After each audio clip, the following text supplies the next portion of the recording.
கட்சியோட தலைவர் தொல் திருமாவளவன் அவர்கள் வரக்கூடிய சட்டமன்ற தேர்தலில் காட்டுமன்னார் கோயில் தொகுதியில போட்டியிடுவதாக அறிவிச்சிருக்காரு. தற்பொழுது இந்த ஒரு விஷயம் தான் அரசியல் வட்டாரங்கள்ல மிகவும் பரபரப்பாக மாறி இருக்கிறது. வழக்கமாக விடுதலை சிறுத்தைகள் கட்சியின் வேட்பாளர் பட்டியலை செய்தி குறிப்பாக பத்திரிகையாளர் சந்திப்பாக வெளியிடாமல் பேஸ்புக் நேரலை வீடியோ மூலமாக வெளியிட்டார் திருமாவளவன்.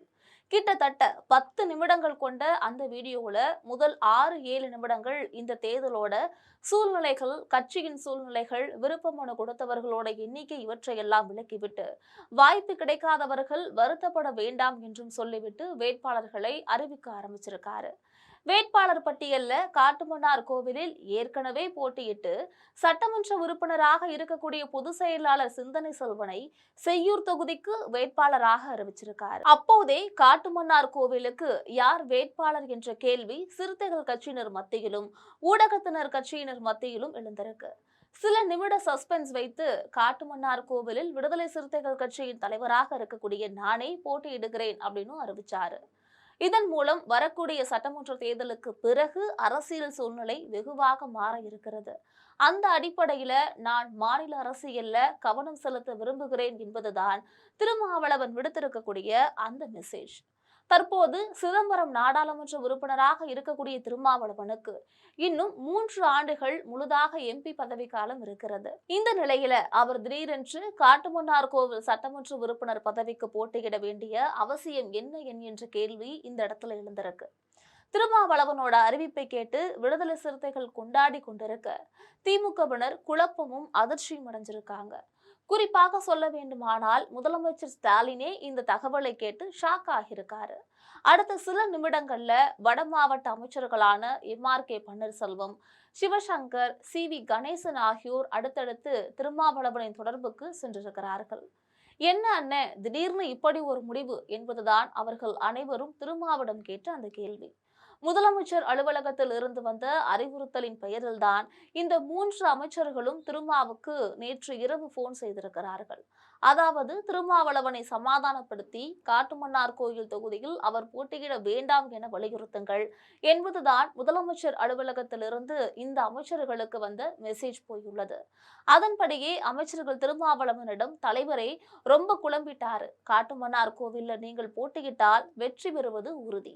அப்படி இருக்கும்போது சிதம்பரம் எம்பி பதவியை ராஜினாமா செய்வீர்கள், அதற்கு பதிலாக விடுதலை சிறுத்தைகள் கட்சி வேட்பாளரை தான் நிறுத்த வேண்டும் என்பீர்கள். திமுக தான் மீண்டும் செலவு செய்து வெற்றி பெற வைக்க வேண்டும். எதற்கு இந்த வேலை, ஏன் இந்த முடிவு என்று திமுக அமைச்சர்கள் அவரிடம் கேள்வி எழுப்பியிருக்காங்க. ஆனால் திருமாவளவனோ எங்க கட்சிக்காரங்க நான் போட்டியிடுறத விரும்புறாங்க, அவங்களுக்கு ஒரு உத்வேகம் அளிப்பதற்காகத்தான் நான் சட்டமன்ற தேர்தலுக்கு வரேன். ஏற்கனவே நான் சட்டமன்ற தேர்தலில் போட்டியிட்டு வெற்றி பெற்றவன் தானே. விடுதலை சிறுத்தைகள் கட்சியை வளர்க்க வேண்டியுள்ளது. அதற்கு நான் எம்பியாக இருப்பதை விட எம்எல்ஏவாக இருப்பதை சிறந்ததாக நினைக்கிறேன் என்றெல்லாம் அவர்களிடம் பதில் கூறியிருக்காரு திருமா. எங்கள் தலைவர் திருமாவளவன் ஏற்கனவே மிகுந்த வலியோடும் வேதனையோடும் இருப்பதாக ஒரு வீடியோவில் தெரிவித்திருந்தார். அது ஏதோ தொகுதிகளோட எண்ணிக்கை சம்பந்தப்பட்ட வழி மட்டுமல்ல. விடுதலை சிறுத்தைகள் கட்சியை முதலமைச்சர் ஸ்டாலின் எப்படி பார்க்கிறார் என்பது ஒரு பக்கம் இருந்தாலும் எங்கள் கட்சியை திராவிட முன்னேற்ற கழக மாவட்ட செயலாளர்கள், அமைச்சர்கள் பார்க்கும் பார்வையும் அணுகக்கூடிய விதமும் திருமாவளவனை மிகவும் காயப்படுத்தியுள்ளது என்று விடுதலை சிறுத்தைகள் தரப்புல கூறப்படுகிறது. வேட்பாளர் பட்டியலால கிட்டத்தட்ட பல்வேறு மாவட்டங்கள்ல இந்த உட்கட்சி அதிருப்தி இருக்கிறது.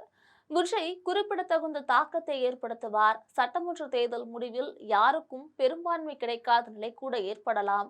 இத்தகைய நிலையில் நாம் மாநில அரசியலில் இருப்பதுதான் சரியாக இருக்கும் என முடிவெடுத்திருக்கிறார் திருமாவின் அக்கா மகள் மாலதிக்கு கள்ளக்குறிச்சியில் வாய்ப்பு வழங்கப்பட்டிருக்கு.